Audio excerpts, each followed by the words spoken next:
warganet yang budiman. Kembali lagi bersama kami di Kritizen Media.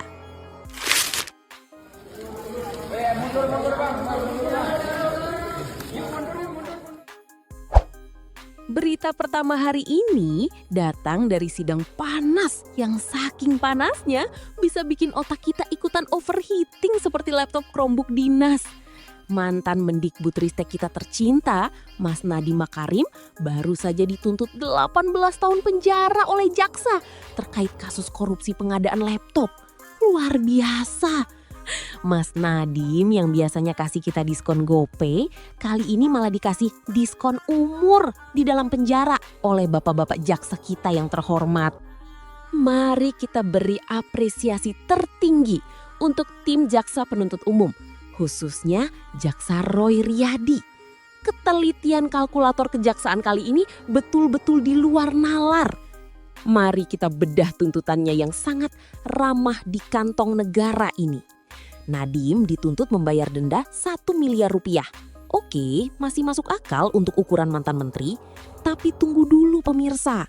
Jaksa juga menuntut uang pengganti total senilai 5,6 triliun rupiah. Waduh, saya penasaran.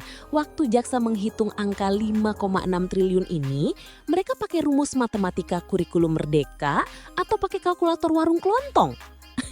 Angka 5,6 triliun itu kalau dibelikan kerupuk kaleng bisa buat nutupi lubang ozon, Pak. Hebatnya lagi, jaksa merinci kerugian ini dengan sangat estetis.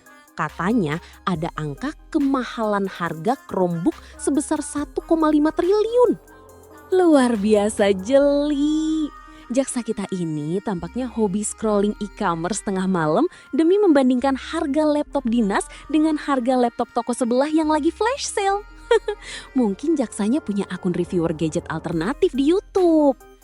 Lalu ada lagi pengadaan Chrome Device Management yang totalnya 621 miliar rupiah yang menurut jaksa tidak diperlukan dan tidak bermanfaat.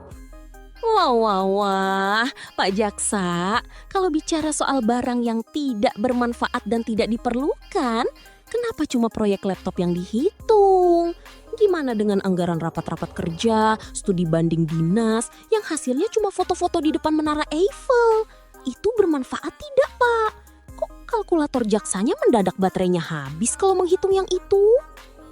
Tapi tenang, jaksa kita ini sangat solutif. Kalau harta Mas Nadiem tidak cukup untuk bayar 5,6 triliun, hukumannya cuma ditambah 9 tahun penjara.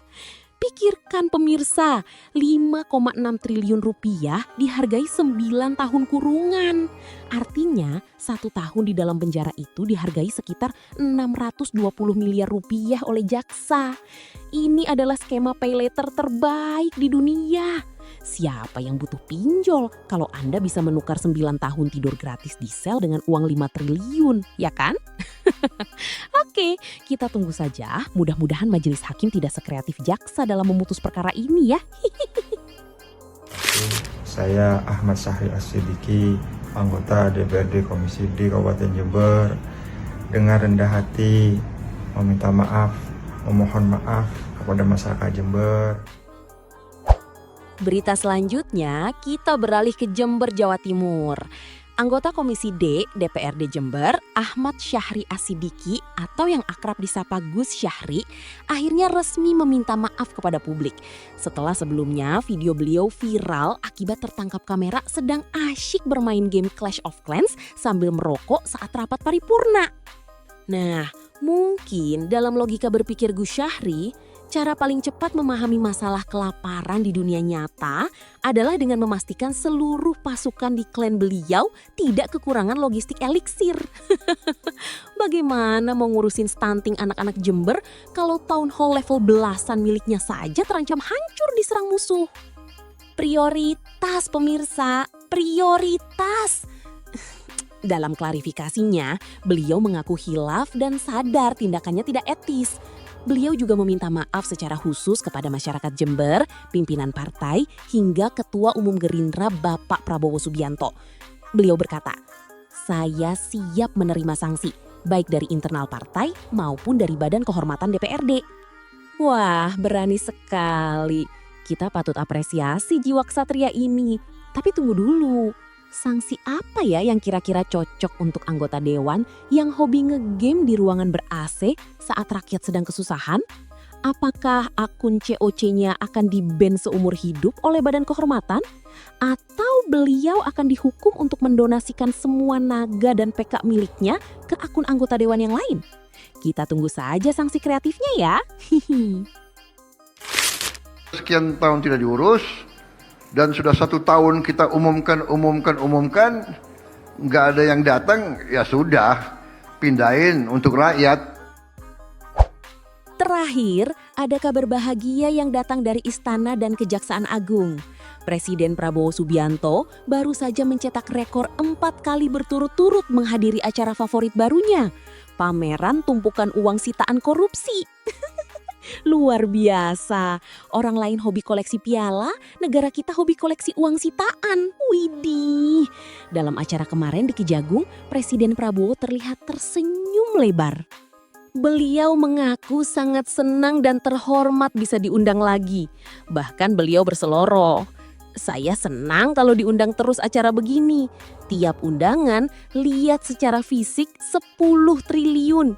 Wah, sebuah flexing tingkat dewa yang hanya bisa dilakukan oleh kepala negara. Di saat warga Twitter sibuk flexing saldo ATM 2 digit, Presiden kita langsung live viewing piramida uang tunai 10 triliun rupiah pecahan 100 ribuan dibungkus plastik bening. Estetik sekali. Ini seperti acara sulap. Abrakadabra, uangnya datang sendiri ke kejaksaan, sementara tersangkanya punya ilmu menghilang tingkat tinggi. Negara kita ini memang luar biasa ramah lingkungan. Kita berhasil menyita asetnya tanpa perlu repot-repot memberi makan tersangkanya di dalam penjara. Hemat anggaran.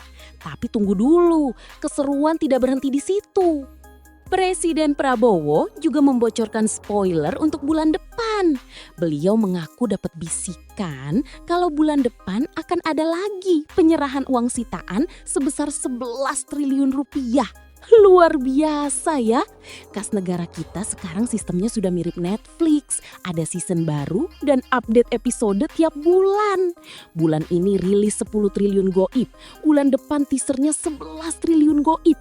Penonton setia kas negara pasti sudah tidak sabar menunggu season finalenya.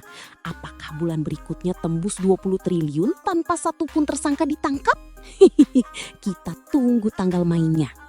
Lebih ajaibnya lagi, ada laporan bahwa ada uang tanpa tuan sebesar 39 triliun rupiah yang tersimpan di rekening-rekening tidak jelas.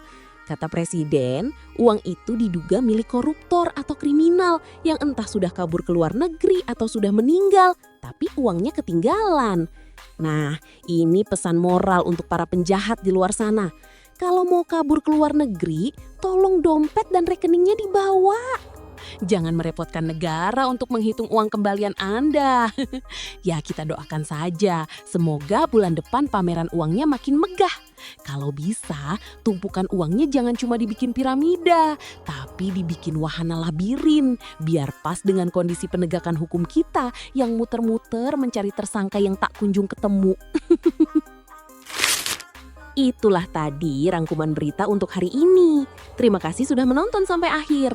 Saya pamit undur diri dulu, sampai jumpa di video berikutnya. Ciao!